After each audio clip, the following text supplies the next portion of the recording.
ما تيجي اقول لك تاكل ايه من عند زيزو؟ مطعم زيزو والشهير بزيزو نتانا على رأي عادل إمام، واحد من أقدم الأماكن اللي بتبيع كبدة وسجق في مصر بقاله أكتر من 60 سنة.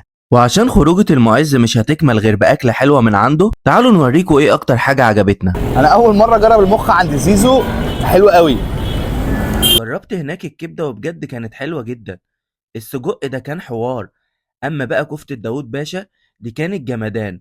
الحواوشي عجبني قوي لأن العيش بتاعه محمص من بره زي ما بحبه بالظبط. الحواوشي بالجبنة عجبني أكتر من الحواوشي السادة، ولازم تجربوا من عنده المشنكاح، هيعجبكم قوي. السجق الاسكندراني عجبني قوي عندهم. وتختموا الطلعة الحلوة دي بقى بأحلى سندوتشات سكالانس من عندهم. مشكلتي الوحيدة مع المكان ده إن أسعاره غالية شوية عن باقي الأماكن اللي إحنا نعرفها، بس هتاخد تجربة في أجواء مميزة جدا، والأكل عنده مضمون.